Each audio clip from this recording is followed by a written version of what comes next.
ஓம் சாய்ரா. என் அன்பு செல்லமே, என்னுடைய தங்கமே, உன்னுடைய துணையின் மூலமாக உனக்கு சந்தோஷமான ஒரு விஷயம் நடக்கப் போகிறது. என்ன சாயி நடக்கப் போகிறது என்று நீ கேட்டால் நான் உனக்கு ஒன்றே ஒன்று சொல்வேன். தங்கமே, வாழ்வில் உனக்கு பணப்பிரச்சனை அதிகம். இதை பார்த்து நீ உன்னுடைய துணையின் வேலையில் உயர்வு இருந்தால் நன்றாக இருக்கும். நல்ல வேலையும் நல்ல விஷயமும் நடந்தால் நல்லபடியாக இருக்கும் சாயி. என்னுடைய வாழ்வில் நீங்கள் நிச்சயமாக என்னுடைய வாழ்க்கையில் மிகப்பெரிய உயர்வு வேண்டும் என்று ஒவ்வொரு வாட்டியும் வியாழக்கிழமை விரதம் எடுக்கும் பொழுது நீ இதுதான் கேட்பாய். என்னால் எதுவுமே செய்ய முடியவில்லை, குடும்பத்தையே நடத்த முடியவில்லை, குடும்பத்தில் ஏகப்பட்ட பிரச்சனைகள் இருக்கிறது, எல்லா பண பிரச்சனைகள் தான், குடும்பத்தில் எதுவுமே சந்தோஷத்தையே பார்க்க முடியவில்லை, ஏனென்றால் பணமே இல்லை. எங்களுக்கு எப்பொழுதுதான் சாயி வாழ்க்கையில் உயர்வு வரும்? எல்லா நிலையிலும் நாங்கள் எப்பொழுது சாயி அமைதியாக வாழ ஆரம்பிப்போம் என்று நீ ஒவ்வொரு வாட்டியும் என்னிடம் வந்து வந்து கேட்பாய். தங்கமே, அதுதான் நான் உனக்காக செய்து தரப்போகிறேன். உயர்வு வேண்டும் என்று கேட்டாய் அல்லவா? நீ கேட்டதை நான் எப்படி தராமல் இருப்பேன்? நீ கேட்டதை நான் தரப்போகிறேன். உன்னுடைய வாழ்க்கையில் நீ துளைத்த சந்தோஷங்கள் அனைத்தும் உனக்கு திரும்பி கிடைத்தால் எவ்வளவு நன்றாக இருக்கும். சிறு வயதிலிருந்து உனக்கு பண பிரச்சனை அதிகமாகவே இருக்கிறது. நீயும் பெரிய வயதானத்திற்கு பிறகு எல்லாம் மாறும் என்று நினைத்தாய். ஆனால் அது எதுவுமே மாறவே இல்லை. ஏதோ ஒரு பிரச்சனை மாறி மாறி வந்து கொண்டே இருந்தது. வெளியிலும் போய் ஒரு பணம் என்று யாரிடமும் கேட்கவும் முடியவில்லை. எல்லோரும் அதோடு ஒதுக்கி விடுகிறார்கள். சரி, நம்மளாவது ஏதாவது ஒரு முயற்சி எடுத்து ஒரு தொழிலை செய்வோம் என்று செய்தால் அதிலும் முன்னேற்றமே இல்லை என்று வருத்தப்பட்டு நீ ஒரு முடிவுக்கு வந்தாய். என்னுடைய துணையின் வாழ்வில் இருக்கும் அனைத்து பிரச்சனைகளையும் நீக்குங்கள். வாழ்வில் தொழிலில் முன்னேற்றத்தை தாருங்கள். வேலையில் அடுத்தடுத்த பதவிகளை எங்களுக்கு தாருங்கள். வருமானத்தை ஏற்று தாருங்கள் என்று நீ என்னிடம் கேட்டாய். விரதமோ கடுமையாக இருந்தாய். இதை பார்த்து நான் உன் வாழ்வில் நல்லதை செய்து கொடுக்கலாம் என்று வந்துவிட்டேன். உன்னுடைய துணை இதுவரைக்கும் பொறுப்பில்லாமல் இருந்தது. ஆனால் இதற்கு மேல் உன்னுடைய துணையானது உன்னுடைய குடும்பத்திற்காக உழைத்து உன்னுடைய குடும்பத்தை முன்னேற்றி வாழ வைக்கப் போகிறது. இது நான் உனக்கு சாதாரணமாக சொல்கிறேன், நீ என்னிடம் கேட்டதுக்காக சொல்கிறேன் என்றெல்லாம் நினைக்காது. இது சாதாரணமான விஷயம் கிடையாது. நான் உனக்கு ஆறுதலுக்காகவும் சொல்லவே இல்லை. நீ விரதம் எடுத்தாய், அதற்காக சொல்வோம் என்றெல்லாம் சொல்லவே இல்லை. என்னுடைய மனதில் என்னுடைய பிள்ளைக்கு இது செய்து தர வேண்டும் என்ற ஒரு எண்ணம் இருந்தது. அந்த விஷயத்தை தான் நான் செய்து தரப்போகிறேன். புரிகிறதா? தங்க பிள்ளையே, வாழ்நாள் முழுவதும் ஏக்கத்தோடே வாழாதே. எல்லா நேரத்திலும் நான் உனக்கு துணை நிற்பேன். நீ பணமில்லை என்று யாரிடமும் போய் கேட்காதே. உனக்கு எந்த விதத்தில் பணம் வந்தால் உனக்கு பாதுகாப்பாக இருக்கும்? உன்னுடைய தொழில் மூலமாக உன்னுடைய தொழிலை முன்னேற்றி உன் வாழ்வில் அதன் மூலமாக உன்னை வசதி அடைய வைத்து உன்னுடைய ஏக்கங்கள் அனைத்தையுமே குறைத்து உன் குடும்பத்தில் இருக்கும் அனைவரையும் சந்தோஷமாக வாழ வைக்கிறேன். நீ சொல்வாய், எனக்கென்று ஒன்றுமே வாங்கி கொள்ளவே முடியவில்லை, குடும்பம் குடும்பம் என்று பார்த்து பார்த்து அவர்களுக்கு செய்கிறேன், ஆனால் அதுக்கே பணமானது பத்தவே இல்லை சாயி. இதில் நான் எப்படி எனக்காக எல்லா விஷயத்தையும் செய்து கொள்வது என்று நீ கேட்கிறாய். தங்கமே, இனி உனக்கும் செய்து கொள்வாய், உன்னுடைய குடும்பத்தில் இருப்பவர்களுக்கும் செய்து கொள்வாய். எல்லா விஷயங்களையும் நல்லபடியாக நீ நின்று செய்வாய்.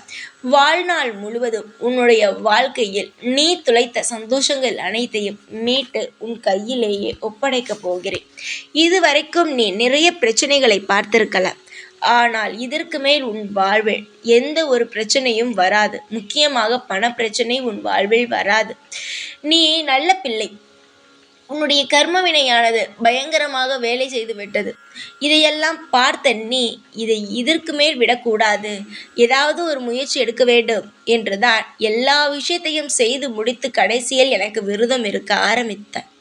விரதம் எடுத்தும் இன்னும் நடக்கவில்லையே என்று மனமுடைந்த நீ வாழ்க்கையில் இனி யாரையுமே நம்பக்கூடாது என்ற ஒரு நிலைக்கும் வந்தாய். தெய்வத்தின் மீது கோபத்தில் இருக்கிறாய். இனிமேல் உன் வாழ்வில் கோபமே வராது பார். தெய்வத்தின் மீது அன்புதான் இருக்கும் பார். உன்னுடைய ஆசைகள் என்னவோ அதை நடத்தி வைத்து, உனக்கு இருக்கும் பண பிரச்சனைகள் அனைத்தையுமே தீர்த்து வைத்து, உனக்கு தேவைப்பட்டதை வாங்கி உனக்கு கொடுத்து, உன்னை சந்தோஷமாக வாழ வைக்க போகிறேன் இந்த சாய். ஒரு சின்ன பிள்ளை அடம் பிடித்தால் அந்த அம்மா எந்த அளவுக்கு அந்த பிள்ளைக்கு தேவையான பொருளை வாங்கி கொடுப்பாளோ, அதுபோல நீ என்னிடம் அடம் பிடித்து கேட்ட உன்னுடைய வாழ்க்கையின் உயர்வை நானே உனக்கு தரப்போகிறேன். பல பேருக்கு நீ இனிமேல் உதாரணமாக இருப்பாய். இதற்கு முன்பெல்லாம் எல்லோரும் இவளை பார்த்து வாழவே கூடாது, இவள் ராசியே இல்லாதவள், இவள் எங்கு போனாலும் அங்கு பிரச்சனை தான் என்று சொன்னவர்கள் மத்தியில் எல்லாம் நீ அதிர்ஷ்டமானவள்தான் என்று சொல்லும் அளவுக்கு உன் வாழ்க்கையை நான் மாற்றப் போகிறேன். காலம் முழுவதும் உனக்கு போராட்டம் தானா என்று நினைக்காதே. காலம் முழுவதும் போராட்டம் கிடையவே கிடையாது. ஒவ்வொரு கஷ்டமும் வரும் பொழுது நீ யார் என்பதை உனக்கு நான் புரிய வைக்கிறேன், அவ்வளவுதான். உன்னால் என்னென்ன செய்ய முடியும், உன்னால் உன் வாழ்க்கையில் என்னென்ன விஷயங்களை சாதிக்க முடியும், நீ எதெல்லாம் செய்வாய், தனியாக இருந்தாலும் என்னென்ன விஷயங்களை எல்லாம் செய்வாய் என்று உனக்கு புரிய வைக்க உனக்கு நான் கஷ்டத்தை தருகிறேன். உனக்கு கஷ்டம் வரும் பொழுதுதான் உனக்கு தெரியும் நீ யார், எவ்வளவு திறமையானவர் என்று. இப்பொழுது உனக்கு எல்லா விஷயமும் தெரிந்திருக்கும். யாருமே இல்லை என்றாலும் நீ சந்தோஷமாக ஏதோ ஒரு விஷயத்தை செய்து வாழ்ந்து விடுவாய். உன்னுடைய வாழ்வில் இப்பொழுது இருக்கும் பிரச்சனை பணம். அந்த பணம் உன்னுடைய நல்ல விதத்தில் உன்னுடைய துணையின் மூலமாக உனக்கு கிடைக்கும். காலம் முழுவதும் கவலையோடு இருக்காமல் நான் சொன்ன விஷயத்தை மட்டும் மனதுக்குள் வைத்துவிட்டு நிம்மதியாக இருங்கள். காலம் முழுவதும் இந்த சாய் காப்பாற்றுவேன் உங்களுக்கு. நான் தூரத்தில் இருக்கிறேன், ஷீரடியில் இருக்கிறேன் என்று நினைக்கிறீர்கள். நான் ஷீரடியில் இருக்கிறேன், ஆனால் உங்களுடனும் இருக்கிறேன். நான் எல்லா இடத்திலும் இருப்பேன். எனக்கு இந்த இடம் தான் என்று கிடையவே கிடையாது. நான் எல்லா இடத்திலும் இருந்து உங்களை ஆசீர்வாதம் செய்து வாழ வைப்பேன். கவலைகள் என்பதை மூட்டை கட்டி கொண்டே இருக்காதீர்கள். அது ஒரு காலமானால் தாங்க முடியாத வேதனை தந்துவிடும். உனக்கு ஒரு கவலை வருகிறதா, அதை என்னிடம் சொல்லிவிட்டு அமைதியாக இருந்துவிடும். இப்பொழுது என்னிடம் என்ன சொன்னாய், பணப்பிரச்சனை அதிகமாக இருக்கிறது என்று சொன்னாய். பார், உனக்கு இன்னும் சற்று நாளில் உனக்கு மிகப்பெரிய ஒரு சந்தோஷத்தை ஏற்படுத்தி தரப்போகிறேன். அதிரடியான வாழ்வில் நல்ல விஷயங்கள் நடக்கப் போகிறது. இது யார் நினைத்தாலும் தடுக்க முடியாது. தெய்வம் ஒரு விஷயத்தை எடுக்க போகிறது வாழ்க்கையில் என்றால் அது யாராலும் தடுக்க முடியாது. அதுவே ஒரு விஷயத்தை கொடுக்க போகிறது நல்லது என்றால் அதையும் யாராலும் தடுக்க முடியாது.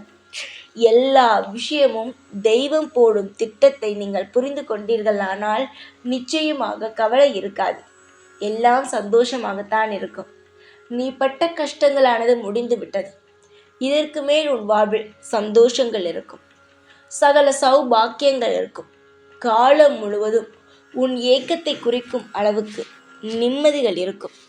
இனி எதையும் கண்டு அஞ்சாமல் தைரியமாக இரு. எப்பொழுதும் உன் கூடவே தான் இருப்பேன். இந்த சாய்நாத். ஓம் சாய்ராம்.